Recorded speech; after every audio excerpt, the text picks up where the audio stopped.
بسم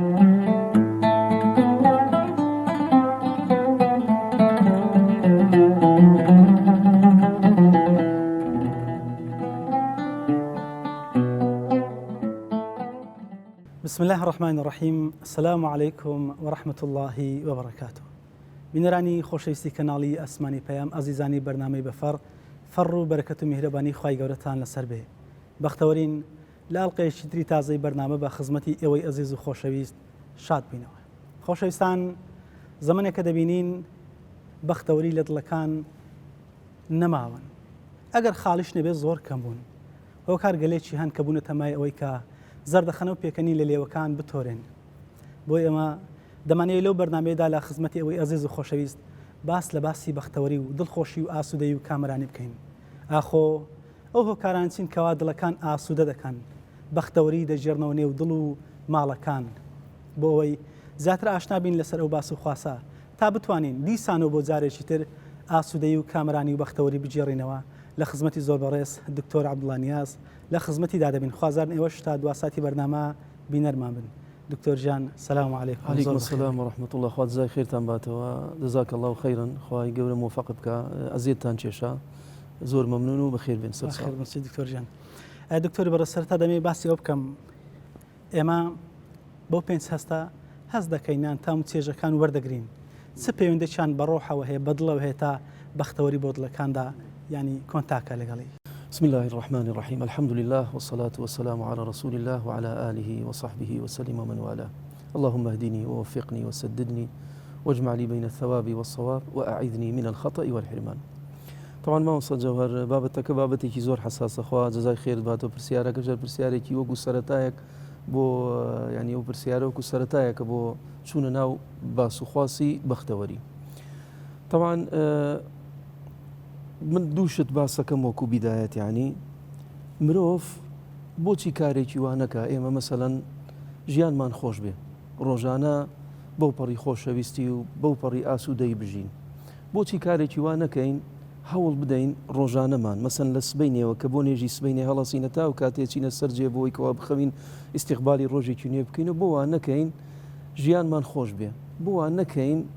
ماڵەکانمان یعنی خێزان لەگە مناڵە لەگە خێزانە لەگە کۆمەلگایە لە ناو مزگەوت لە دەرەوە لە کار و لە ئیش بۆ وانەکەین کێشەوە ئەو شتانەمان نەبێ. خاڵی دووەم دەوترێ زۆر جا عولەمای نەفسەڵێن، یعنی مەثەن هەندێک شتی عولەمای نەفس بەڕاستی شتەکانیان جوانە، هەندێک لە شتی عولەمای فەلسفە شتەکانیان جوانە، چونکە هەموو عیلمێ نابێ زەربی سفریکەی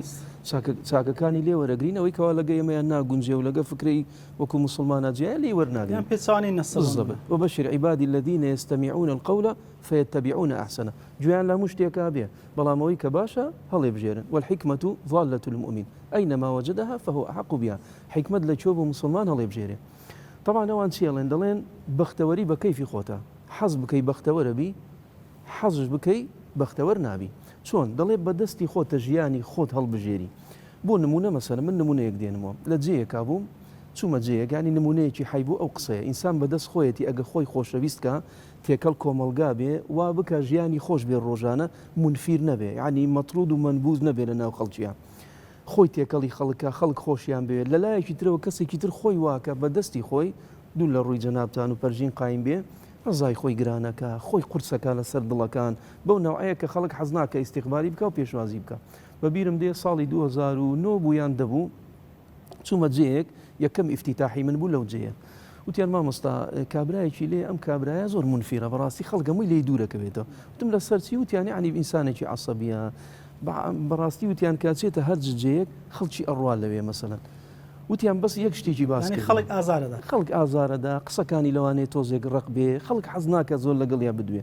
وتیان وەڵای یەک قسەی کردووە وتی وتێتی من لەگەڵ هەموو مەلایەکە کێشەمێ بەڵام وەڵای ئەو مامۆستا نیازە خۆشمەوێ لە سەتایەک یەک وڵی تر کە منیش چمت مەڵایی مادام وای و توی تر خێری تێدای بەشکم ئینشاڵڵا بێتە بادیرەیەکی سەلامم لێ کرد و تەوقەم لەگەڵ یا کردم سەحات چۆنوتی وڵی چۆن بم بزانە وڵای بێت چۆن بم وڵی من کێشەم لەگە هەموو مەلایەکەیە بەڵام وەڵی لە سەتایەک دو تۆزێک عیلاقاتم هەیە لەگە تۆیە تۆش تحت التەجروبەی بە منیوت ئەوە یەکەم ئیفتیتاحی قسە تۆش تحت التەجروبەی تەجروبەیەکەکەمی تر بزانم چۆنە دەرەچی یان نا طبعا ئەم قسەیە زۆر ناخۆشە مەسەلەن وتم کاکە گیان نه تحت التجربة مك نه تحت المجهر مك خوا حافظ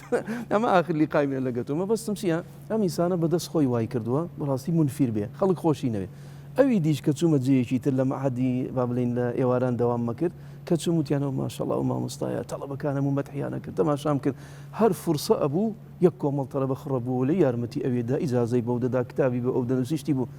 أم إنسان بدس خويتي بختوريكي هل بجاردو بوي كواتي كلا لقى خلق تعاملي خوش لقى خلق أو كيتر دلي خلقي رنجان دوا جياني همو تندو تيجي وخفت باري ولقى أو شيء هي ولقى أو مشاكل هي زابويا عندك علماء بابني فلسفة علماء نفدلين بختوري بكيف خوته من يعني كسك كوادك هو كارتي كوادك بدس خويتي يعني أنقص ودك بدستي خويتي يعني يتواني مثلا أو كسيك من تعامل كم كتسوم لقال يا سلام ليك يا أخوة بخير بإمام صلى الله من توم خوش بيو أول خوي خوش بيستيك لقى من شادر استكره مود والله ديار ما يعني كخلق والي قصك الراسني بس بالفعل كتسوم بونا وعقصي قلت والله تواوي تقصك خلق توا وتيجي كردي هي ما مصعفو ضل خوي شيري هتا بيري أخذ ذكري والله بون من أخوة بمرور الزمن بتواني ترشكي يعني وتهردمين والله خويا تواني ترشكي حتى آخر لحظة زور زار ضليه حتى 35 سال 6 سال هنديك خوها يا قد ترشي ناكي قد ونيوا دتواني إنسان حتى آخر لحظات جياني خوي جورا عفوي دانا وحتى ما لم يغرغر حتى روحه كدر نتسيه بوه وإنسان جوران كاري للسربية من أمر بو حكمي للسرب كما الله تا 35 سال 6 سال نجوريت ناجوري بلا ما بس تمشي أو مقولة كدلي إنسان بدس خويت يتواني جياني خوي خوشكا أتواني جياني خوي تعيسكا باش بيو دلي خود خوشكي لقل دور بركتها دلي خود خوشكي بو نمونه إسا من قبيت ودور بري خوم لم مزقوتا دلي هموي بشكينم دلي خلشي بشكينم أو قصيكم بيري لقى أو تشيشيك أم موضوع نقلك من مالي خوم أو توربوني ليري لدروا نقلك من مالي خوم سيرك إلى ماله حوصلم زور باجنا بلقى خيزان ما بيته مشكلة لقى منال ما بيته مشكلة بعكسه وقال لي بينم خوش بلقى خلشي تعاملي شي خوش بكم بمرتاحية ماله كتسوم ماله أو ارتياح نقلك بو مالي خوم أو بختوري كلام زقوتك لنا كومالجان بو نقل كما كومالجاي بتشو كمالي خوما يعني ما زمو بختور ابن خزانة كم لقى منال كم بختور بيه زابوي براستي أما هموي ربط بيك يعني بختوري هموي وكو حلقية كلناوية هموي ربط بيك أفو دكري بون من بلين كسر لماله يبون من الشرازي كومالجاي تاونية شو قرفتي شيء بهمان شيء بون من وامساك بروا لقى قطاف خانة كان همان أو رقوب وزوجين أتون تيجي بكار بين دكري خوي دبي يعني ببراستي بيجوري بلام تأثيراتي هي لسري أجر بيتو مثلا من اللي ربع الصبي وبطورة منجياني خوم بدستي خوم ناخوش كر أم كيشاني إيرة طبعا لوانيها من بنوعي لقد جناب تاقصا كم بنوعي شي رق لوانيه توجو تعامل لقل منابكي ونيا رد فعل درست به كأو رد فعل درست به يتربيت كيشمان أم كيشو ضغينة وحقد جارك لقد توبم لقى أوا وأم لدي بما إنسان يقبل نوعية كخل منفرة مننا وخلقه أما نقل كمان مالي خوم كنقلم كده مالي خوم كيش لا مالي خوم درست به كيشش دوتري وقوق للسربازة جورا كان ضليه هيج كيشمني أجر حفت روش قيادي جورترين شربكم برانبر مليونها سرباز راوستم بس لو انك تشوم مالو خزانه كم لقل ما بو نوع ابو كيتر بيني لقل ما خوش نبو دلي او زور بينا خوش تر لا او كوالي قا 1 مليون سرباز كم بحقيقه انسان وكو خاي جورا مالي دانا بو وجعل بينكم موده ورحمه كأم مودة ورحمة لمال نما براسي تركيا شيء زور جورا درست بيه أما أم دو خالة براسي زور جرين وحزم ليه ولا بداية باسي كواتا إنسان بدس خويتي بختوري هل بجري استدين السري شون هل بجري وبختورية أم شو براسي حزم ليه وكو برنامج كاني ترنبي أم شو هندي كليلي يعني عملي بدينا دس خلشيوا هندي كليلي بختوري أما كليلك دينا دستي ما وصل جوهر من جنابت لم حواريا كليلي بختورية دينا دستي كليلي سعادة خوي ببرا درجة كبكاتو استعملنا قد توصل كليلي قلبرق ما بيه أم كليلانا لين ما هي درجة شيشتخانة أما هي درجة مخزنة أما هي درجة لبرقم داينم ناكريته أو درجة بلام كتشوم بيه منه يقلو هو يعني خوم دافع بروم درجة كان يقل بكمه أما شيشتخانة كيبلي أما مخزنة كيبلي أما جوري نومك أما فلانة أما فلانة أم زا جنب وجورانا يا مام شو إن شاء الله من لقد زنابته أو أنا يتوانا ما نبي لم تنتقاني كهمانة كليلي بختوري كان دينا بينران زمان ما مصار جاندمي بساري أو كان بون منام بختوري لرونجي مدرسة غير إسلامي كان بون منام درو الناس كوم الناس لروي فلسفة وبون منام طبعا بختوري بيناسكي لله هم ينزودايا مثلا يسأل علمي نفسه هذا شعور الفرد بالإشباع والطمأنينة الله إنسان هزد بك أو بختوري لا أو علمي نفسه ضلي بختوري أويا يعني إشباعتها به تێربی لە هەموو ڕێیەکەوە شەهوەتی فەرجت مەبەستی تێر بێ، حەزەکان، شەهوەتی ها؟ بڵێ هەموو ئارزوەکانت تێر بێ، هەروەها هەست بە ئاسوودەی بکەیت. بەڵام ئەمە زۆر تەواو نیەم تعریفە بۆ نەقدی زۆر لەسرە. ئیشباع ئەوانە لێن بە کەیفی خۆتە، بە هەر شێوازە ئیشباعەکەی مهم تۆ ئیشباعی ڕغباتی جنسی خۆت بکەیت بە حرام بێ بە حەڵاڵ بێ، ئەمە لە گەیەمەیان ناگونجێ بەڕاستی. دوو دەڵێ ئیشباعی زگی خۆت بکەیت تێربی ئەگە لەسەر حیسابی خەڵکش بێ، لەسەر حیسابی دەوڵەتێکی ترش بێ، لەسەر بەرجی فەقیرش بێ، مەسەلەن بەرپرسێکە خۆی های لای بەژێ فەقیرێک تێر نییە مشکلەی نییە، مهم تۆ ئیشباعبی دەڵێ ئەمە لای ئەمان سەعادەتە، بەڵام لای ئێمە سەعادەت نییە. ئەمە یەک. فەلسەفە علەمای فەلسەفە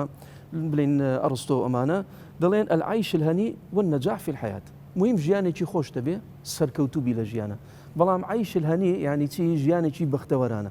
ئەو ژیانە بەختەوەرەیە دەڵێ مشکلە نییە، مهم تۆ بگەی بە هەدەفەکەی خۆت، وەسیلەکەت چی بێ، لەسەر حیسابی خەڵک بێ، لەسەر ئازاری خەڵک بێ، ئەوە مشکلەیان نییە. ئەنانی بۆ خۆشیانەوە بۆ خۆ دەبێ بۆ خۆت بژی بەختەوەربی نەجاحبی بکەیتە سەرکەوتن، بەڵام باسی ئەوەی نەکردووە ئایا ئەم نەجاحا دروستە لەسەر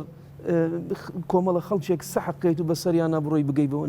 چەند ئاسوودە بکە لەسەر حیسابی کەسێشتر بۆن یان دڵ ناشادی کەسێشتریان لەسەر جیرفانی کەسێشتر بۆن خۆ دڵشادکەی خۆ ویژدان ئاسوودە بێ و کاتە ئەوەیە ئەو جار وەکو ئێمەوەکی مسلمان ئەم پێناسەیەمان پێ غەڵەتە لە بەرۆی بەڕاستی ئێمە ئاسوودە نابین بەوە. لەلا علمی اجتماع کۆمەڵ ناسی ئەوان دەڵێن المشاعر الإيجابية الناتجة عن التفاعل الاجتماعي، ئەوان دەڵێن بەختەوەری ئەوەیە تۆ تێکەڵبی لەگە خەڵکا بەڵام بە ئیجابی بە نەرێنی نا بە ئەرێنی، تێکەڵبی لەگە خەڵکا زەواج تێکەڵبی لەگە مەسەن پیاوە لە ژنێکە تێکەڵ بێ، دوای مناڵیانە بێتە کۆمەڵگایەکی تر، ئەنجا تێکەڵبی لەگە خوێندن لەگە کولیە وەکوی ئەعلام جەنابتان مەسەلەن تێکەڵن لەگە کۆمەڵی ئەعلامیە، لەگە مەسەلەن وەکو دەڵێن مهم هەر تێکەڵیەک بێ، ئەو تێکەڵیە ئەبێتە مایە ئەوەی کەوا یعنی ئارام بەخشێ، بەڵام ئەو تێکەڵیە لە لای ئێمە عینەن ئەو پێناسەیە زۆر بەقۆت نییە. بۆ هەندێک تێکەڵی هەیە بەڕاستی مەسەلەن ئێمە پێمان دروست نییە و تێکەڵیانە، ئەو تێکەڵیانە هەندێک جار دروستە بێ کۆمەڵە مولحیدێک دروستێکا بۆی کەوا باسی فکری ئیلحادەکە، فکری ئیلحادش کە بڵاو بووە خەڵک هەست بە ئاسوودەی و ناکات، چکە خوای گەورەم بەندەی دروست کردووە ئەزانی ئاسوودەیە و بەندەیە لەکوێ بێ ڕەبتێکیە بێ، ئەوان دەڵێن ڕوح عیلاقەت بە ڕوحەوە نەبێ، لا إله والحياة مادة، ملحدەکان و حیا دەموو مادەیە، لێرە جانبێک ئیهمالەکەن و جانبی ڕوحە، زابۆی ئەو پێناسەی علمی اجتماعش زۆر وەجیه نییە، ینی زۆر گلەیی لەسەرە. بەڵام باشترین پێناسەی کە ئیبن القەیمەی کە لە کتابێکی میفتاح دار السەعادە کتابێکی نووسیوە لەسەرەوە، یان زۆریان لە زانایانی ئیسلام بە تایبەتی معاسیرەکان لەسەر سەعادەت لەسەر بەختەوەری ڕۆیشتوونە، هەڵبەتە منیش کتابێکم هەیە لەسەرەوە 30 هۆکار بەرەو بەختەوەری ئینشاءالله نوسخەیەکتان هەدیاکەم دوای بەرنامەکە ئینشاءالله. سەعادەت لای ئێمە بزانە پێناسەکەی چۆنە. السعادة الحقيقية تتمثل براحة البال مشكت آسودة بيه لقدسي مع نقاء الروح، روح شدر آسودة بيه، روح بتسي آسودة بيه، يارمتي داني خلشي محاولة كي جيرانا كدني لي برسي بيه، يارمتي داري خلق بي أزيتي خلشي ندي انزال لا يشتروا دستي تو بارداري دستي يارمتي دريش كي بوكسي كنيتي لا يشتروا الروح المتعلق بيه لقى خواي قورة بعبادات بتأمل شەونێژ عیبادات، ئەو شەونێژ و عیبادەتەوات لێکە کاتێکە بەرەو غەڵەتێکە ڕۆی بەرەو گەندەڵیەکە ڕۆی کورە بابە من دێنە شەونێژم کرد چۆن بڕم پاری خەڵکی بخۆم بە حرام، کورە بابە من تازە نێژم کرد ئین الصلاة تنهى عن الفحشاء والمنکر، چۆن خۆم بەرجی خۆم پڕکەم لەسەر حیسابی موچە خۆرێک، بابە چۆن بڕۆم زەریبە وەرگرم باج وەرگرم لەسەر حیسابی خەڵکێکی مۆزەف کە نیەتی بیخوا، ناوەڵڵا من ئەمە ناکەم. کاتە دکتۆر بەڕەسان دەڵێن پەیوەندی ڕۆح بەجەستەوە بۆن منە و حەزانێک کە بەجەستەتان دەکرێن و دەچێژرێن لەگەڵەوەی کە ڕۆح پێویستی بۆن من عیبادەت و پەرستشی خوایە ڕەبتن بەیەکەوە بالضبط. ئەگە جیا کرایەوە کەی نیە جیا کرایەوە ئەوە ئیتر خەلەلێک دروستە یان دەکرێت بۆن منە حەزەکانی کەوە جا حەڵال بێ یان حرام بێت و ویچێژی ئاخۆ ڕۆح ئاسوودە دەبێ. ئەنجا ڕۆژێک مامۆستا جەبار وەکو نوکتەیەکشە بە کەسێکە بوو لە دەرەوەی وڵات، من لە ئەوڕۆپا ماستێرم تەواو کرد، دەبێت کەسێکم بینی کەسێکی کورد بووتم با نەسیحەتێکی بکەم، کاکە تۆ ئیشی غەڵەت زۆرەکەی براواز بێنە تۆ ئیشی دوو لە ڕووی ینی پەرژین قایم بێ، وتم تۆ ئەم ئیشی فاحیشە و ئەمە ناکەی براکەم تۆ ئەمە مەکە مەغەڵەتە ئەزینا دەین کاکە تۆ مەغەڵەت والحاصل کۆمەڵە نەسیحەتێکم کرد، وتم بزانە ئێستا تۆ کاتێکە شەهوەی خۆت بەتاڵەکەی لە حرام چەند دوای ئەوە چەند پەشیمانە بیتەوە چەند دڵت ناخۆشە بێ، وتی وەڵی دڵم زۆر خۆشە وتم ناخەینە والحاصل پاشی فترێکی تر بینیمەوە چەند ساڵێکی تر سبحان الله توقي كل لەگەڵ من شێوەی ئەوم نەناسی وتی ماوەستا بەبیرە دێت چەند ساڵی لەوە پێش یەکتریمان بینی لە دەرەوەی وڵات بە منە دوت ئەگەر شەهوەتی ئینسان خۆی بەتاڵکە لە حرام ئاسوودە نابێ وتی ئەو دەمی ئاسوودە بووم وتی بەس ئێستا 3-4 ساڵە تۆبەم کردووە والله هەرچ جارێ دێتە بیرم من چیم کردووە چ غەڵەتێکم کردووە ئێستا زانم ئەوە غەڵەت بوو هیچ ئاسوودەی ئەوەی کەوا کردم هەمووی بە گوناح بۆم نووسرا هەمووی لە سەفای عەمالەمەی خۆزگەر نەمکردایە چەند ساتێکی کەم بوو شەهوەتم لە شتێکی حرام بەتاڵ کرد بەڵام ئێستاوە تا من پەشیمانم جا بۆیە بە حەقیقات مامۆستا جەوهەر ئیشباعکردنی ڕەغەبات چ ئەگەر زگ بێ چ دامێن بێ بەڕاستی ئەگەر بێت و لە حرام بێ ئاخرەتەکەی نەدەمە دەڵێت لا خەیرە فی لەذەتی من بعدیها نەدەم و هیچ خێرێکی تێدا نێت لە لەزەتێک ئەگە من بە حرام نانێک بخۆم یعنی پاشە ڕۆژی لە دوا داهاتوە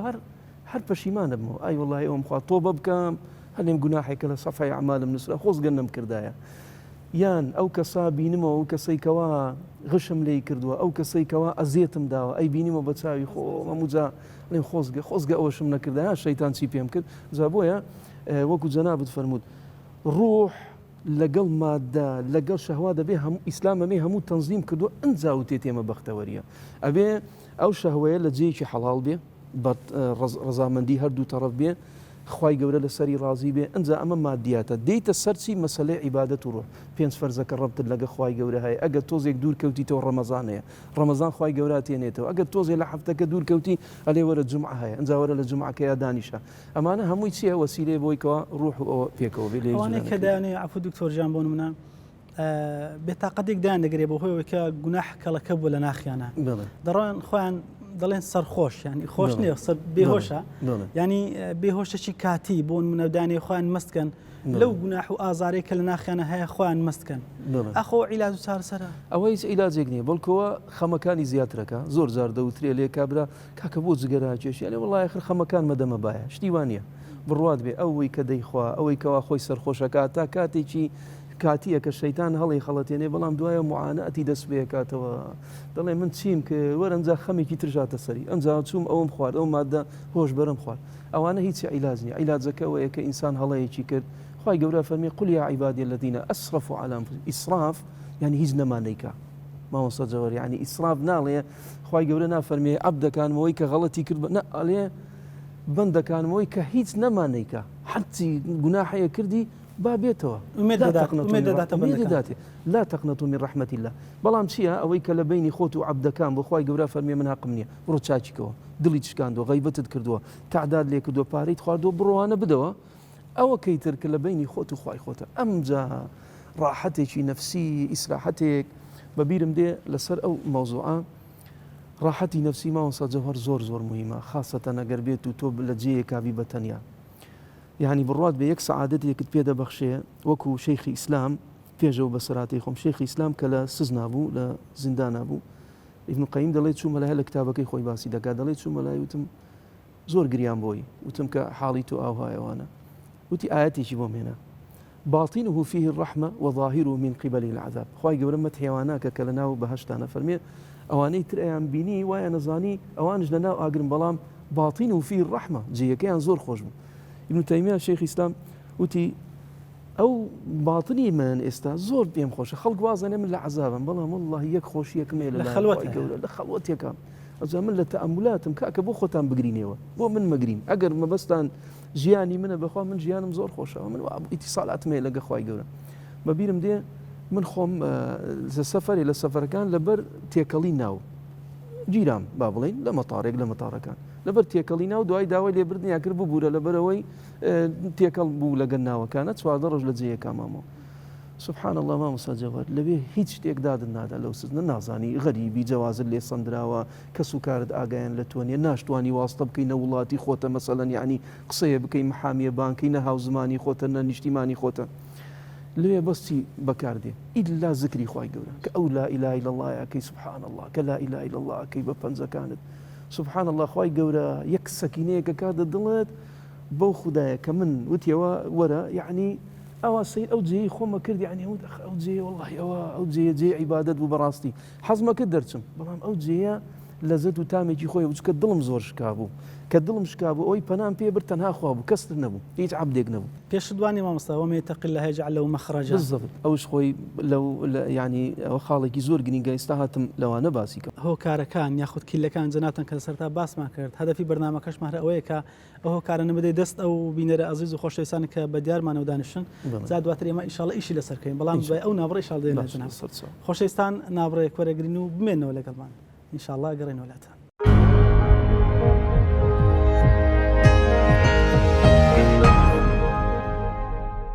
دوبارە سڵاتان لەبێ عەزیزان و خۆشەویستان لەگەڵتان بەردەوامین لەگەڵ زۆر بەڕێز دکتۆر عەبدوڵڵا نیاس لە تەوەری بەرنامە کە تایبەتە بە بەختەوەری جائمە پرسیارێکمان لای مامۆستا جێهێشت کە بریتی بوو لە هۆکاریان کلیلەکانی بەختەوەری لە ڕوانگەی ئیسلام و قورئانەوە ئێوە لەگەڵمان بمینێن ئینشاءڵڵا سوودێکی زۆر دەبین لەوەی لا وتە جوانەکانی ڕێزدار جنابی دکتۆرجان دکتۆر دووبارە سڵاوی خوای گەورە لەسەر بێ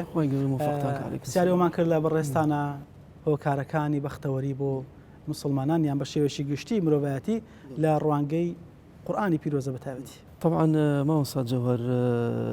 بنسبت ئێمە باسم کرد تۆزێک کورتەیەکم دایە وتم ئەم شەو من ئینشاءڵڵا لەم چەند خاڵە ئەوەی کە مەجاڵمانە بێ کلیلی بەختەوەریەکان من باسێکەم ئەیڕوژێنم وەکو باسم کرد کلیلەکە ئەگەر هەر بینەرێ هەر کەسێک گوێی لە ئێمەیە ئەو کلیلانە تەطبیق نەکا بە واقعی سوودی لێ نابینێ وەکو تۆپەڵە کلیلێکە تۆپ کلیلێکە ناو دەستێتی تۆپەڵێکە بەڵام ئەبێ ئەم کلیلانە بکاتە عەمەلی یەکەم کلیل یەکەم میفتاح بۆی کەوا دڵت خۆش بێ و بەختەوەر بی عەمەلی صالح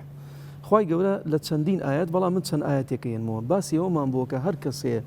ئیماندار بێ و عەمەلی صالح بکات لە خوای گەورە بترسێ حیاتی خۆشەکەم لە ژیانە پێش ئاخیرەت ئەفەرمێ بزانە ئاەتی عەفو دکتۆرجان پێشەوەی عەمەلی صالح ینی کەسانێکن بۆ من باوەڕیان نییە دەکرێت بڵێن ئەوانە بۆی دڵشاد بن بەختەوەر بن ئیمان بێنن بە تام چێژەکانی دنیایی بەختەوەر نابن قەت بەختەوەر نابێ و کەسەی کەوا مولحید بێ خوای گەورە لە قورئانە هەر ئەفەرمێ فما يريد الله أن يهديه يشرح صدره للإسلام وما يريد أن يضله يجعل صدره ضيقا حرجا يعني حرجا لرواية جتر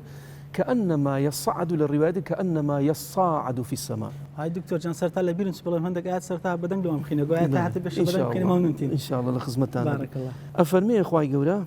ئەوەی کەوا بمەوێ ئاسوودەی کەم دڵی خۆشکەم هیدایەتێتم بۆ ئیسلام هیدایەتەکە چیە خۆی ئەبێ بەرەو هیدایەت بڕوە کە خۆی ناوێ خوای گەورەش هیدایەتی نادا ئەم شتانە هەمووی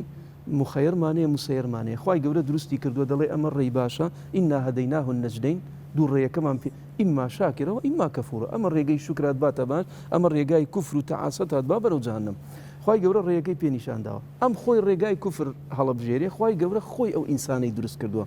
مامۆستا جەوەربان نمونەیەک بێنینەوە ولله المثل الأعلى من ئامێرێک من دروستم کردووە خۆم دروستم کردووە مەسەن ئەوەیان وەستایەک دروستی کردووە ئەگە خەلەلێکی تێدا بێ غێر دەبێ خۆی ئەزانێ خەلەلەکە لەکوێیە ئەزانێ عیلاجەکەی چۆنە خوای گەورە ئینسانە ولله المثل الأعلى خوای گەورە ئینسانە خۆی دروستی کردووە ئەزانێ چی باشە بۆی کە ئیسلامی بۆی هەڵبژاردووە ومن يبتغي غير الإسلام دينا فلا يقبل منه هەر کەسێک غەیری دینی ئیسلام هەڵبژێ دڵی ناخۆشە بێ ئەفەرمێ فما يريد الله أن يهديه ويشرح صدره للإسلام أفرمي أفمن شرح الله صدره للإسلام فهو على نور من ربه أو كوا خواي جوره هدايتي دابرو الإسلام أو نور يقل دلياتي قد إزعاجنا به برسيارك لواني بكري بلي أدي ما مستا دواني واني كجوان ليما دلي أويا كم كليلي سعادتك كتو مسلمان بي أي بو مسلمان أمره مبتلية زور ابتلاء لسرد جير دستية لأوروبا ليريا لأمريكا لولاتي خمان أو ابتلاء سنتي ابتلاء هر هبوة أحسب الناس أن يتركوا أن يقولوا آمنا وهم لا يفتنون بەڵام مسلمان دایما بە سەرکەوتن لەگەڵ بەڵاکانە دەرەچێت بە سەرکەوتن لەو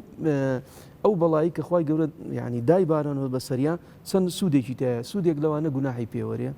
سوودی دووەمیان دەرس و عیبرەت وەرەگرێ کە ئێمەی مسلمان سێرەکەی شکستمان یعنی ئەگەر شکستمان ناوی بنین شکست ئەگەر شکستمان هێنابێ ئەم شکستە دەرسی لێ وەرەگرین دوو خوای گەورە ئەجرمانەدا چکە ئێمە ئەوەی لەسەر ئێمە کردمان محاولاتمان کرد بەڵام کە سەر نەکەوتین حکمەتێکی خوای گەورەی تایە ئەجرشمانەیە مهم ئینسانی مسلمان ئەو شکستەش کە دێ بە قانزاز نەجاتیدا چۆن ماوەردی ئەوەی لە مەذهبی شافعیە ئیمامی ماوەردی وتیان تۆ هەندێک ئەفکار دەیەبێ و ئەفکارانە وازی لێبێنی وتی خەوە مەبدەئی منە ئەمە ئەفکاری خۆمە و ئەمە پێم ڕاستە وتیان نابێ وازی لێبێنی ئەگەر نەیتە سەر فڵان مەذهب ئەوە قۆرتێکیان لێ داخستیانە ناو قۆرتەکەەوە ئەو قۆرتە دەڵێ ڕۆژانە قەپاغی قۆرتەکەیان نەکردەوە پارچەنانێکیان بۆ فرێدا و لەگەڵ هەندێ ئاو پێداویستی ئەو ڕۆژە ئیتر کەیف خۆتی ئوموری خۆت تەرتیب بکە پاشی سێمان کە دەرچوە دەرەوە بەس دەڵێ داوای لە یەک لە حرەسەکانێک کرد دەیگوت هەنێ دەواتم بۆ بێنە قەڵەمە شتانم بۆ بێنە شتی تێدا بنووسم کە هاتە دەرەوە کتابێکی تقریبا 11-12 مجلدە ناوی ئەلحاوی حاویەکەی ئیمامی ماوەردی بەقوترین کتابە یعنی وای کرد ناخۆشیەکانی چی کرد تەحویل کرد بە خۆشی نمونونەکەی شێخی ئیسلام شمێنایەوە ئەو دەیگوت بابێەوە بۆ خۆتان بگرین خوای گەورە کە ئەمەی بۆ من هەڵبژارد و ئەم موسیبەتەم لەسەر ئەمە خۆشترین کاتمە ئێستا من لەگە خوای گەورە لەگە عیبادەتە و لە تەئەمولاتە ئەنجا ئەمە مەسەلەی یەکەمیان مهم مسلمان ئەوە یەکەم بەختەوەریە کەسی مولحید دوو لە ڕێوە کەسی منافق کەسی مشریک دایمەن هەست بە ئاسوودەی ناکە ڕاستە لەسەرەوە دەڵێ من هەستی بێکم بەڵام مادام شتێکی نەپێکاوە کە خوای گەورە وتێتی ئەمە بۆ تۆ بەختەوەریە مادام ئەوەی نەکردووە بڕوات بێ بەختەوەر نیە لە ظاهیر بێ مالێ بەختەوەرە بەڵام بڕۆ معاناتی لە ماڵە بڕۆ معاناتی لە دەرەوە ینی دکتۆر جان ئەو پێمان دەڵێ بۆ منێمە حەسادت نەبین بەو کەسانێکەوە لە پلەشی بەرزدان لە ڕووی دنیاوی یان ماڵێکی زۆریان هەیە یانەوە تا کورسیە منسەبە هەرچێک لەوانەکەیتان لەبەرەوەی دەزان کە ئیمانی لەگەڵ نییە نییە هیچ بەختەوەر نییە ئەی بینی تۆ لە ظاهیرا پێتەلێ من بەختەوەرم کە باوڕم بەخوانی و بە ئیسلام نییە وەالعیاذ بالله بەڵام وان نییە بەخوا لە ماڵەوە لە کاتی کە بەتەنیا بێت زۆر داڕوخاوە من خۆ لە ئەوروپا بوومەوە لە دەرەبوومە ئەزانم چۆنن ئەوانەی کە مولحیدن جار وهەیە سێرەکەی لە خۆیەوە دەگری جار وهەیە لە خۆیەوە بێتاقەتە چونکە چییە جانبی ڕوحەکەی پچڕانوە سیلەکەی لەگە خوای گەورە پچڕانوە دووەم خاڵ دووەم کلیلەکانی بەختەوەری وتمان چی ئیمان و عەمەلی صالح خوای گەورە لە قورئانە فەرمێ إن الذين آمنوا وعملوا الصالحات سيجعل لهم الرحمن ودا ئەوەی کە ئیماندار بێ و عەمەلی صالح بکە ود چی ینی خۆشەویستی وای لە یەکەمەوەی کەەوە ئیماندار بێ و ئەهلی مزگەوت بێ و تاعەتەکە بە جوانی بکە فەرمێ خۆشەویستی ئەهلی سەر ئەرزی پێبەخشن ینی لە خۆیەوە سەیرەکەی ئەچێتە معاملاتێ ڕێی بۆکەنەوە معاملاتەکانی ئاسانە بێ کارەکانی ئاسانە بێ ئەچێ ئافرەتێک بە تەمای ژنهێنانە ئافرەتێکی خوای گەورە صالحی بە قسمەتەکە ئافرەتەکە زۆر متەقیە و خواناسە سەیرەکەی پیاوێکی باشی بە قسمەتە بێ ئەڕوا بەرەو کارێک و کارەکانی خوای گەورە هەموو ئاسانێکە ئەوەیە سيجعل لهم الرحمن ودا ودن لە دنیاە لە ئاەتێکی ترا فەرمێ خوای گەورە فەرمێ قل يا عبادي الذين آمنوا اتقوا ربكم للذين أحسنوا في هذه الدنيا حسنة ئەوانەی کەوا محسنن لەگە خوای گەورە چاکەکارن ئەفەرمێت في هذه الدنيا حسنة جارێ لێرە پاداشتیانە دەمەوە ئەم جا ئاخیرەتەکەشەوە شتێکی ترە ئەوە لەوێ پاداشتی خۆی هەیە بەهشتەکەی مسۆگەر کردو بەڵام لەم دنیاە بەختەوەرەکەی مامۆستا پاداشەکەی دنیا بزانین یاخۆ بریتە لە ماڵ سەروەت سامان سیارە خان ئرتیاحێکی نفسیان ئەوەتە ناخی ئاسوودەیە خۆ جار وە هەیە باسم کردووە وتومە قەناعەت زۆر گرنگە هەیە 2 ملیۆن وەرەگرێ مانجی ڕاتبی هیچی پێوە دیار نییە بەرەکەت لە ماڵی ئەوەی نییە معدل خەری قەرز و فرت و فێڵ و دوو لە ڕیجەناب ئەوە کەیتر 500,000 وەرەگرێ ئاسوودە خۆش الحەمدولله ماڵ و مناڵی هەندێکش پاشکەوتەکە چییە مەوزوعەکە خوای گەورە بەرەکەتی خستۆتە ناو پارەکەی ئاسوودەی کردووە قەناعەتی هەیە بەوە نییە سەیرەکەی کابراەوەی کە لەو فترانەی ئەخیر نازەماگاتان لێبوو سەروەتەکەی گەیشتە 20 ملیۆن دلار گولەیەکی لە خۆیدا خۆی کوشت لەبەرچی مولکی دنیای هەموو کتابێکی نووسی فەقیریم زۆر بینی بەڵام هەستم کرد وا یعنی تێروانینی من وابوو لە پارەیە ئەوە فلان لە گزمەیە فلان ڕۆژڕایزمێ من ناو سیارەکانی نووسیوە فلانەوەی 20 ملیۆنی دلار شمەیە 2000 دەفتەرە نادام چەنە ئەوە هەر دەستم لێ نەداوە ئەوە بەڵام لە کۆتاییە زانیتم خۆشگوزاری و بەختەوەری لە پارەیان نییە من خۆی کوشت گولەیەکی لە خۆتە و پێمان دەڵێ بەختەوەری لە ماڵە ماد نییە نه بەختەوەریەکە لەوەی ئینسان پارەت هەبێ قەیچیەکە خۆیمە زۆر باسی ئەوەکەین ینی لە مەسلەی پارەیە کە دروستە ئینسان پارەی هەبێ قەیچیەکە ئەگە بە حەڵاڵی بێ باسی میراتی سعد دەکەین 3 خێزانی هەبوو کاتێک کە خۆی وەفاتی کرد میراتەکەی کە ئەوەنش سەدەقات و خێرێ کرد چەند جار جەیشی عوسرەی ئامادە کردووە چەند جار پێغەمبەر صلی الله علیه و سلم داوای لێ کردووە سەروەرت و ماڵ و مولکیێنە بەڵام هاتەوە جێی یەک لە خێزانەکانی 3 خێزانی نەبوو ئێمە هەشتێک لە ڕووی میراتەوە هەشتێک کە درێ بە 1 خێزان بێ 4 خێزانی بێ مردووەکەی هەشتێکی درێت یەگە مناڵی هەبێ یعنی بڵین بۆ نمە پارەی خۆمان 8 دەفتەر بێ 1 دەفتەرە ئەگەر چ 1 ژنی لە دوای خۆی بەجێ یان 4 دا بەشەکرێ ئەو دەڵێ 1000 دینار یعنی 8 ملیۆن دیناری زێڕینی ئەو سەردەمە هەر خێزانێکی ئەوەی وەرگرت بزانە تەماشاکە بەڵام لەگەڵ ئەوەشا ئینسانێکی خێرکەر بوو لەگەڵ ئەوەشا پێغەمبەر صلی الله علیه و سلم وفاتی کرد لێی ڕازی بوو لە عەشەرەی مبەشەرە بوو پێیان دەگوت ئەم سەروەتە ئەیوت ئەم سەروەتە هەمووی لە پێناوی خوای گەورە بەخشم سبەینێ هەفتەیە مانجیشتر دێتەوە جێ ئەنجامە بەس دەکرێت بۆ سەرەتا بەهشتی خوا بکرێت چۆن بەهشتی خوای بالضبط بەهشتی خوای پێکڕی هەش بوو بەو سەروەتە بووە نەهامەتی بۆی ئێمە کە دکتۆرامان هێنایەوە و تعدیل شەهادەمان کرد کە لە دڵەوەی وڵات هاتینەوە ئەنجام مەسائلی تعدیلمان کرد و لێرەکە هاتینەوە زۆر جارەمانوت سبحان الله ئەو دالە تەمانە بێ وەزیر خۆی هەستێ دەڵێ بڕیارماندا بە دانانی پیتی دال لە پێش بەڕێز فلان وەکو من یعنی بڵین بۆ نمونە ئەبێ بڕیارێک لەسەری دەرچێ مەسەلەی دکتۆرانی ئەوە ئاسان نییە بڕیارماندا بە دانانی پیتی دال یعنی دکتۆر فلان ئەوە دەبێ ئەمریکی وەزاری بۆ دەرچێ جاران لە ئەنجومەنی وەزیران ویسە کورتیان کردەوە کردیانە ئەمری وەزاری سبحان الله دەمانوت چەند کەس ئەم دالە بووە نەهامەتی بۆی کە دکتۆرا هێنا مەغرور خەڵکی بەکەم زانی نازانێ ئەوەرە و ئینسانی جارانە خەڵکی بەکەم زانی شەهادەکە بووە نەهامەتی بۆی خەڵک لێی دوور کەوتەوە مەسەلەی کار و عملی صالح ئەوە یەک لەوانەیە کە ئینسان بەختەوەرەکە کلیلی سێم کە ئەو کلیلێکی زۆر زۆر مهمە خوێندنی قورئان لەوانەیە ئێستا کەسێ لە گوێی لە من بێ بڵێ ئاخر خوێندنی قورئان حەقی چێ بە بەختەریەوە بزانە خوای گەورە چێ فەرمێ إن الذين يتلون كتاب الله وأقاموا الصلاة وأنفقوا مما رزقناهم سرا وعلانية يرجون تجارة لن تبور أو آية بخينا ودلين تجارتك للدنيا ولا قيامتها ما وصل جوهر من ألي لتحدايك كموانيك قرآن زور خينا بۆ خوای خێنێ منەوانە ناڵێم کە بۆ خوانە ئەوە حەقم بەسەرەوە خوا عالمە چیە بۆ ئەوە خێنێ چێ بۆ ناخێنێ بەڵام مەبەستم ئەوەی بۆ خوای گەورە خێنێ ئەوەی گوێی لە منە یەک قورئان خوێنم بۆ بێنەوەی کە ڕۆژی جوزئێکە خێنێ نیو جوز ئەخێنێ ڕوبئێکە خێنێ یەکم بۆ بێنە فەقیر بێ نییە بەرەکەتی خوای گەورەیە ئەو کەسێکەوە قورئان خوێن بێ بەرجی هەمیشە بەتاڵ نابێت بەرگشی بەتاڵ بێ خوای گەورە ئەوەنە قەناعەتی پێدا ئەگەر 100,000 هەبێ بەشی مانگەکەیەکە و سەر و زیادە لێرەوە بۆی دێ پارە لێرەوە بۆی دێ مهم خوای گەورە ئەوەی دڵی دەوڵەمەند دەکات دڵی دەوڵەمەندەکە ئەو پارێشی کە هەشێتی سەیرەکە کەمە بەڵام سبحان الله مانگەکەی پێ تەواو بێ و بەو پەڕی خۆشی شەژین ئەوەی کەوا قورئان خوێن بێ خوای گەورە یەرجونە تیجارەتە لەن تەبور کارەکان هەموو بۆ ئاسانەکەم قەتش فەقیر نابێ لە ژیانە بڕۆ تۆ خۆت پرسیار کە جەنابەت ئەو بینەرەی کە جۆشی لە منە بزانە هیچ قورئان خوێنێکەیە لە برسا مرد بێ دائما عیزەتی نەفسی هەیە دائما سەیرەکەی پارەدارە پارەدارێکی واش نەبێ ئەوەی هەیەی بەشێکە خوای گەورە بەرەکەتی تێکە جا بۆیە قورئان بەڕاستی دوو جار خوای گەورە باسی بەرەکەتی قورئانی کردووە کتاب ئەنزەلناه إليك مبارك وهذا كتاب مبارك أنزلناه إليك جارێکی صیفەکە دێنێتە پێش جاری پاشێخە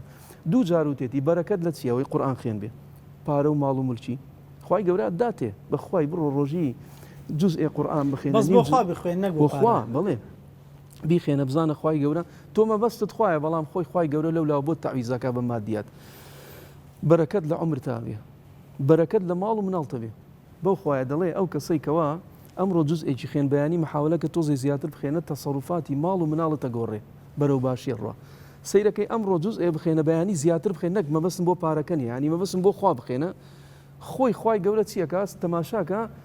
ڕزقێکت بۆ دێ لە خۆ تۆ کارێکت بۆ دێ وەکو مامۆستایە گوتی وڵای ئەوم تەجروبە کرد ڕۆژێک بە حەقیقەت شێخی ئیسلام لەسەرەوە قسەی هەیە دەڵێ تەجروبەی کە ڕۆژ بە ڕۆژ قورئان زیاتر بخێنە بەرەکەت زیاترە بێ ئەو باسی پارە ناکە بەڵام بەرەکەت زیاتر دەڵێ ڕۆژێک دوای نێژی سبەینێ وتم وەڵا ڕوو ناخەومە تا ڕۆژەڵات ئەنجاچم بۆ ڕاتب وەڵا دەڵێت چوومە ڕاتب تەماشام کرد وتیاوە تەوقیعێکش لێرە بکە و ئەمانەوتی تەوقیعێکم کردوانە تی علاگەیەکیان وتی ئەوە ئەو علاگەیە بەرە مەمە چیە وتی هەمووی پێنجی و دەی بوو مەمە چیە وتی وەڵاوە فڕوقاتت بۆ هاتووە هیچ نازەم چەند ساڵێک و فڕوقاتی شەهادەیە و مەهادەیە و بیبەوە وتم بابە ئاخر بەڕاستانە وتی ئەرێ وەڵاوە نازەم ملیۆنێک و چەندێکت بۆ هاتووە بیبە وتی دوسێ شەدەی پێنجی و دەیوانە وتی بردمەوە زەمە بەستم یانی ئەوە یەک لەو نمونانەیە قورئان خوێن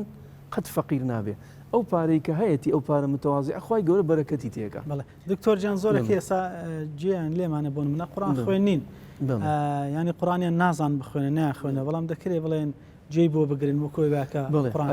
ئەلێ وەسامیع کەالتالی وەکەلقارئ ئەوەی کەوا جۆ بیستی قورئانە بیان بە قەڵەمی قورئانە خوێنیان جۆ داتە قورئان وەکو وایە خوێندبێتی هەش بەژار دەبێت لەو بالضبط وإذا قرئ القرآن فاستمعوا له وزانيان دلي والسامع ويجوي ليجري كالقارئ يعني كالتالي ويك خوي أخينت زابويا دلي أنا والنبي مهم شتيبك أبو قرآن يعني أجر نتزاني بخيني محاولة كخوت فيركا أجر نتواني فير بي قلمي قرآن يستقلم كل سرداني أجر أوشد نزاني خۆ ماشەڵڵا ئێستا کەناڵەکان هەمووی قورئان لێدا خۆی لە مۆبایلەکان هەمووی قورئان لە ماڵی بوون و تەلەڤیزیۆنەکان با قورئان بیان ناو سیارەکە دەڕۆ جۆی لێ بگرێ مهم دانشێ جۆ لە قورئانەکە بگرێت تەئەمولاتی لەگەڵا بکە بە چ دەنجێ پێی خۆشە ماشەڵڵا قارە ئەوەندە زۆرەی سە دەنگ خۆش جۆگرێ ئەم خوێندنەش کە ئەو کەسا خوێنێ و قارە بەڵام بۆ ئەوش ئەجرە بۆ ئەوش بەرەکەتە ئەنجا مامۆستا یەک لەو خاڵانەی تر ئیستیغفار تۆ بۆ ئیستیغفار لەوانەیە کە ژیانی ئینسان خۆشەکە ئەفەرمێتی وأن استغفروا ربكم ثم توبوا إليه يرسل السماء عليكم مدرارا باران تنبو بارين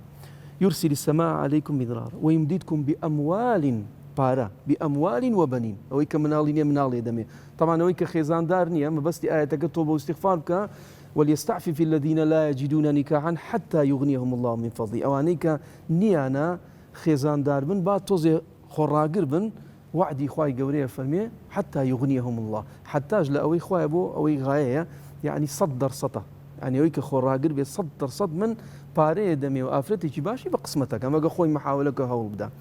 ما بس كمان ما تسيليرا استغفار بيت ماي أويك واجيانة خوش بيه أنزا خالي شتر ويمددكم بأموال وبني ويجعل لكم جنات ويجعل لكم أنهارا أمانة همودة ذاته بزانا حديثي كي بيغمرها صلى الله عليه وسلم أفرميه هرسن سندكشي طبعا يعني لا يهندك لزانيان بحسن هاتوا من لزم الاستغفار هركس يكدسي كرب توبة واستغفار سواء معناكي مقتبسة لو آيته هركس يدانيش توبة واستغفار جعل الله له من كل ضيق مخرجا ومن كل هم فرجا اي همو لهمو مزيقتي قابي خواي قبر الدرد تشيني غم فجاره دبي خواي قبر الرزقار تكا توبه واستغفار زور جرينجا انسان اقايله توبه واستغفار ببركتك كات عمرته جيانتي تدا خوش بي خال جيت لو خالانا توكل بخواي قبره انسان ومن يتوكل على الله فهو حسبه توكل بخواي قبره بك يكلوانيك جيانت خوشك او جيانت بر بلا بركه جابر لشر خندقه بس سريعي او حديثه باسكم حديثه قال صحيح بخاري هاتوا جابر تماشای پیغمبری که صلی الله علیه و سلم کومل صحابه للدور برکی زور ما عندهم الروجي هل كندني قورتك خندقك شر خندق اواني للدور بريابو شو ولا خزانك يوتي بوني ورا هيك معناه اما بو پیغمبري خوا ترتيبي بكين خزانك يوتي والله من اويك ما بزني كما بزني كي لاواز معناه اي كوجمو پیغمبر صلی الله علیه و سلم كسي لقل ياتي اوانا بانكه بوسكدي پیغمبر جابر سوالای پیغمبر صلی الله علیه و سلم بینیتی زور ماندو اوانی دور بری حزناکن پیغمبر صلی الله علیه و زور ماندو به خویان زور هیلاکه کنو یا رسول الله او خزانکم هندی خواردنی کردوا عن زیک معنی سری بری و کشتیته و حزم لی اخوتو او چن کسبی پیغمبر صلی الله علیه و سلم فرموی باشا پی بل خواردنک درست کا نیکاتو هیچ تینه کاتا خوم دیم دڵێ نوێژی نیوەڕۆمان کرد بزانە تەوەکەل بەخوای گەورە چەند مویمە حوسنی ظن بەخوا و تەوەکەل چەند مویمە دەڵێ نوێژی نیوەڕۆ بانگ درا و نوێژەکەمان کرد دەڵێ چاوەڕێم بوو پێغەمبەر صلی الله علیه و سلم ئەو چەند کەسەی لەگەڵ یابێ دەڵێ پێغەمبەر صلی الله علیه و سلم بانگەوازێکی کرد هەلومە خەڵکی نەوەرن هەزار کەسی لەگەڵای لە ناو خەندەقەکە خۆی خواردنەکە بای دوو سێ کەسە پێغەمبەر صلی الله علیه و سلم هەلومە لقد صنع لكم جابر طعاما جابر خواردنی بۆتان جابر دەڵێ ئاوا دەڕۆیشتم لە پێشیانەوە بۆی بە خێزانەکەم بڵێم بابە ئەو جەیشە هەمووی هاتووە تۆ خواردنەکەی تۆ بای 5-6 کەسە دەڵێ خێزانەکەم زوو هات پێم وتی جابرەوە چیت کردووە وتم والله ژنەکە خوا دەزانێ بە پێغەمبەرم وت صلی الله علیه وسلم خۆت ئەو چەند کەسەی کە زۆر ماندوون ئەوەندەی هێنا منیش حەزم نەکردم یا رسول الله هەموو خواردنەکەم بایە هەموو خەڵکە نییە خێزانەک تەوەکەل بزانە چەند مویە تەوەکەل و حوسنی زەن بە خوا و پێغەمبەرەکەی وتی تو خوا جابر بە پێغەمبەر صلی الله علیه وسلم پێی دوت خواردنەکە بای ئەو چەند کەسەیە وتی ئەرێ وڵا پێیم گوت وتی لەگەڵ ئەوە شاوتی خەڵکینە هەموو وەرن وتی ئەرێ وڵا وتی هو ئاعلم بما صنع خۆی باشتر زانێتەوە ئەو لێ گەڕێت تەوەکەل بەخوا مادام خۆی وتێتی خۆی چارەی کە ئەوە چارەکە لە لای خۆیەتی عیلاجەکە جالێ پێغەمبەر صلی الله علیه وسلم من قەپاغی منجەڵەکەی کردەوە ئەو منجەڵەی کە گۆشتەکەی تیا بوو فەرمووی إن هذا لرزقنا ما له من نفاد خی گەورە فەرمی ئەگەم ڕزق بدەم بە یەکێ کۆتایی نایە ڕزقەکانی من فویەکی کردە ناو منجەڵەکە وتی کات تەنورەکەت تەنوری نانەکە کا هەویرەکە دوتی ئەو تۆزە هەویرەیە وتی ئەو هەویرە إن هذا لرزقنا ما له من نفاد فویەکی کردە ناو هەویرەکە وتی على بركة الله داینێ دەکەس هەری قابێک بۆ دوو کەس داینێ دەکەس نان بخۆن و بڕۆن دەکەسی تر بێتە جێ والله دەڵێ ئەو ئەمە خێزانی جابر بۆمان باسەکە دەڵێ کە قەپاغی منجەڵەکەمە کردەوە بۆ دەکەسم دانا بۆ دەکەسەکەی ترە هاتن منجەڵەکەەوە کە خۆی بوو هیچ نەگۆڕاوە دەڵێ تەنورەکە نانەکانم لێدا سەیری هەویرەکەمە کرد وەکو جاران بوو هەویرەکە هەتا هەمووی 1000 نەفەر تێریان خوارد پێش عەسر هەموو ڕۆیشتن ناوی چوە ناو تاریخەوە بە تەوەکل بەخوا و بە حوسنی زانەوە ژنێکی تر وایە لەوانەیە بیوتە وەڵی کاکە من شەرمەزارە بم 1000 کەس چۆن بەس ئەوەندە سیقەی هەبووتی جابر یعنی پێغەمبەر صلی الله علیه و سلم زانیتی ئەوە نەمانەیە لەگەڵ ئەوە شاوتی 1000 کەس بابێ وتی ئاوتی هو عالم بما صنع پێغەمبەری خوایە خۆی زانێتەوە تەوەکل بەخوای گەورە مستحیلات دروست دەکات ناوی خێزانی جابر چوە ناو تاریخەوە کە تەنها ژنێک 1000 کەسی تێر کرد بەس خۆی بەتەنیا لە ڕۆژگارێکی کۆمڕایە دکتۆر جان کۆن چۆن ئێمە بتوانین ئەو تەوەکل لەوە خۆن دروستکەین کە ئێمە خودایەکمان هەیە ئیرادەی لەسەر هەموو شتێکە چۆن لە خۆمان حاڵی بکەین و کاری پێ بکەین مامۆستا جەوهەر خوای گەورە کە ئەو خوای کە ئەو مستحیلاتانەی کردو بۆ سەحابەکان بەخوا لە زمانی ئێمەژەر و خوایە ئینسان ئەگە تەوەکەلی بەخوای گەورە بێ وەکوت مستحیل لە لای خوای گەورە نییە يعني كن فيكون عليه أمر إنما أمره بين الكاف والنون يعني لا كن فيكون لبين كاف ونونك أمرك بين المغرب والعشاء يفعل الله ما يشاء زابوه إنسان قد توكلها بخواي جورا يعني مستحيلات نية لا إخواي جورا همش تجيبوا أصلا لا كم تر لبينز دقة ما شاء الله برنامجك باسەکەی بە بەرەکەت بکاتەکەمان زۆر لە دەستی سرۆشت زادەمەوێت لەمەوە کەمای کیلەکانیشمان بدێ بڵکوێن بتوانین ئیش پێ بکەین ئینشاءالله بەس ئاماژە پێکردن خاڵێکی تر بە سەریعی شەجاعە قووەتی ئیرادە پێغەمبەر صلی الله علیه و سلم دایما هانی ئینسانی مسلمانی داوە ئازا بێ نەک لە ئازا لە شەڕە ئەوە قەیناوە باشە ئازا بێ لە ئیتیخاذی قەرار چەند فرسەتمان بۆ هاتووە مامۆستا جەوهەر متەڕەدید بووینەتیای ئەرێ بیکەین نەیکەین خوای گەورە فەرموویەتی فەئیذا عەزەمتە فتەوەکەل عەلی الله هەر کارێک گویستت ینی کلیلێ لە کلیلەکانی بەختەوەری هەر کارێک گویستت بیکەی متەڕەدید مەبە تەڕەدود ئەبێتە مای ئەوەی کەوا ئیشەکانت لێ تاخیر بێ چەند جار هەبووە ئێمە بەرەو کارێک ڕۆیشتوینە هاتوینە بیکەین وەڵاهی بیکەم نەیکەم لەوانی وەسوسەی شەیتانی بێتە ناوێ کاتە کارەکان چییە پێغەمبەر صلی الله علیه و سلم عیلاجەکەی بۆماندانا ما خاب من استخار وما ندم من استخار ما خاب من استشار وما ندم من استخار یەکەم جار شتەکە دەستنیشانەکەی ئەو شتەیە پرسیارەکەم ئەرێ مامۆستا جەوهەر زەحمەت دەبێت تۆ لە ئیعلامە ڕۆڵت هەیە و ئەزانی من فلان شتی ئەعلامیە بە تەمام بیکەم چۆنە لێ وەڵاهی ئەبێ مستەشارێکی باشت دۆزیتەوە ینی کەسێ باش بە جوانی پێت بڵێ لێ وەڵاهی مامۆستا عەبدوڵڵا ئەوە ئاوایە ئاوایە وایە ئەوە یەک ئیستیشارە بە یەکێکی ترەکەم بە دووسێ کەسی عاقڵ ئەوە فکرەیەکم وەرگرت دووەم ئیستیخارە دوو ڕکعات نێژەکەم پاشی نێژەکە سەلامدایە خودای من بە تەمام کارە بکەم ئەگەر خێری تایە بۆ دنیا و بۆ قیامەتم بۆ ئیستە و بۆ دواڕۆژ خودایە موفقم کەی ئەگە نا بە عەکسیەوە بێ یەکسەر چیەکە خوای گەورە شتێکە کاتە دڵتەوە بزانە پێغەمبەر صلی الله علیه و سلم چیە فەرمێ لێرێ ئەفەرمێ المؤمن القوي خير وأحب إلى الله من المؤمن الضعيف وفي كل خير ما بس تمشي أو مقطع احرص على ما ينفعك واستعن بالله ولا تعجز أفرمي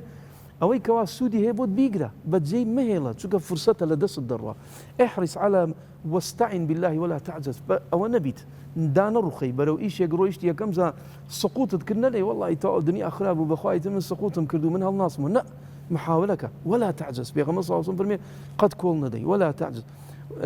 وإن أصابك شيء لحديث جديد وإن فاتك شيء أجشتك لدست ويان مصيبتك بصرات نلي لو فعلت كذا لكان كذا أقوامنا كذا وندبوا أفهمي فإن لو تفتح باب الشيطان توكلت بأخوانا من تيا برو الشيطان الري والله يعني واد ليديه الله أنت قدري تشي وكل من خص قوامنا كذا أو دبونا ليرة يا سقوط تذكر هستا وزاري يشتر برو إيشك وبروج كتو مسلمان بيت يروارينكي بوشي وازبيه خالي جيتر أجر كريلة جيتر لكريلة كان كجيانة خوشة دو كريل ما واجب بس عباسي كم زور جرينجا أفرمي اترك الجدل والمناقشة بيغمر صلى الله عليه وسلم فرميتي ما ظل قوم بعد هدى كانوا عليه إلا أوتوا الجدل مناقشة زور كردن جيانة كذا مثلا بونمونا من باورم بلين بونمونا نمونا يقدين من باورم بانتخاباتني ألين بيم دروسني بونمونا جناب تلي درسته تاو كاكا ئێمە پێویستەکە من بڕۆم مناقەشاتێکی زۆری لەسەرگە من پێم دروست نییە نایکەم جەنابەت پێ دروستایکەی ئەمە پێویستەکە ئێمە بڕۆین یەک مناقەشاتێ بکەین بێتە عاجزیمان و خەڵکەم و تێگەیەنین کێشە گەورە بێتەوە هەر کەس چێتە قەبر و قیامەتی خۆی پێغەمبەر صلی الله علیه و سلم فەرمێ جەدەل يك لواني كجيان تيكدا فرمي ما ضل قوم بعد هدى كانوا إلا أوتوا الجدل آيتك فرمي ما ضربوه لك إلا جدلا يعني مناقشة لقال كان عزيت الدن يا رسول الله دوب جويا مكة بوي مناقشة بيت يك لواني كجيان تيكدا آخر خال كزور جرينجا فرمي بيغمر صلى الله عليه وسلم حديثك لمسند إمام أحمد وزور جرينجا فرمي من سعادة ابن آدم ثلاثة المرأة الصالحة ئافرەتی صالحة ئافرەتی صالحة و قانیتە بەڕاستی یەکێک لەوانەیە کە دڵت خۆشەکە ئەو ئافرەتەی کە پێغەمبەر صلی الله علیه و سلم ئەچیتەوە بە خێراتن یەکتەکە و باوشێکی ڕەحمەت لێدا و خواردن بۆ حازرەکە چەند بەختەوەری تۆ هەموو دنیا لە دەرەوە لەگەڵ تا ناتەبابێک کە چوویتە ماڵەوە خێزانەکەت باوشی ڕەحمەتی بۆت کردەوە و باوشی لێدا و بەخێر بیتەوە جێی گەرمی بۆت دانا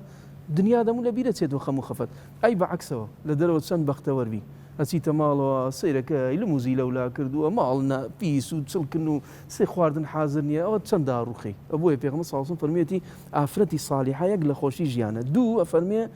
والمسكن الصالح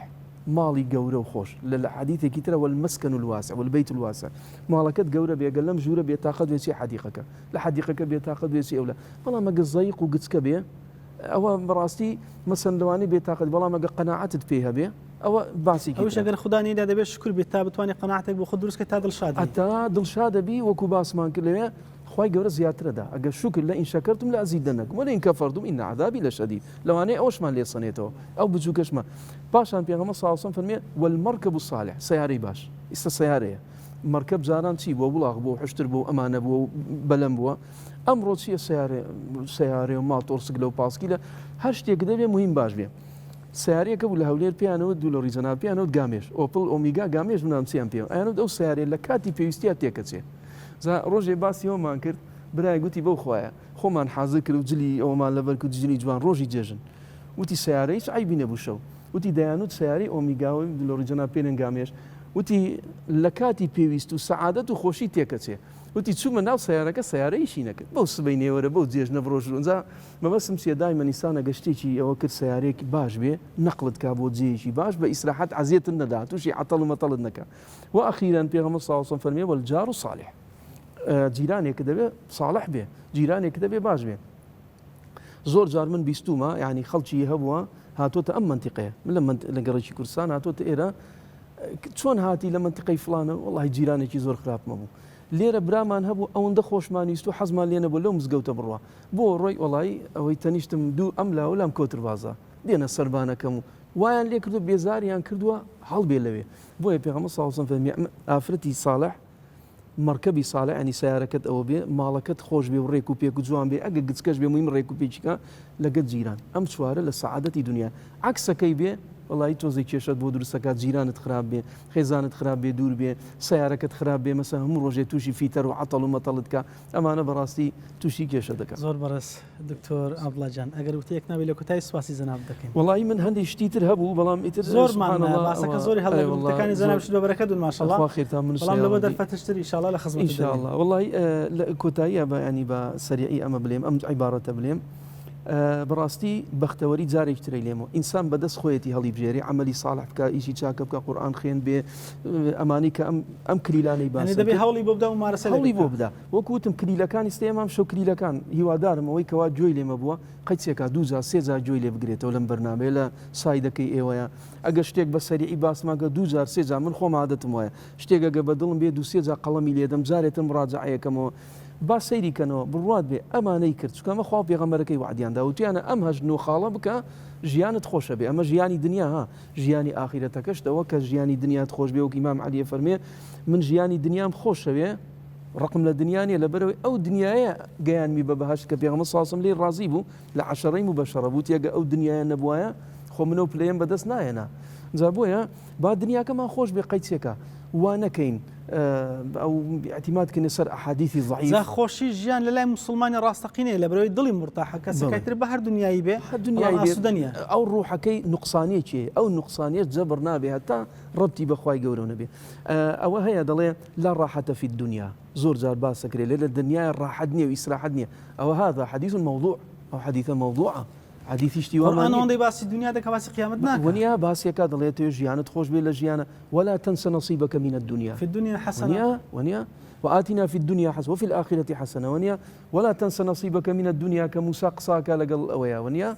لقى قارونة مهم أو حديثاني كدلي بيت دنيا توللات ناش راستا يعني إيش بك أبو آخرت بلام الدنيا ونبي كتب لي عكرة والله الدنيا راحة تدانية مخفة ومشاكل وكيشة وقريانة نابرا وانية أم دنيا دبيك يلقيك جوان بيبوتي بو آخرت ئەوە ئیش بکەی لە دنیاە تا بگەی بە باشتی خۆی زۆر بەڕێست دکتۆر عەبدوڵڵا نیاز ئەزیەتماندا خۆی گەورە پاداش بەخێرداتەوە سپاس دەکەین. خێرتان من سێڕن جزاکم الله خێرا. بینەرانی عەزیز و خۆشەویست تارە لەگەڵتان بووین بۆ پێشکەشکردنی ئەڵقەمزارەی بەرنامەی بەفەڕ لە خزمەتی زۆر بەڕێست دکتۆر عەبدوڵڵا نیاز خۆی گەورە پاداشتی بەخێرانداتەوە. سپاس بۆ بینەری ئێوەش تا ئێستا بەدیار بەرنامەکەمان دانیشتین. تاکو دیدار بەخۆی گەورە سپاردن. السلام عليكم ورحمة الله وبركاته.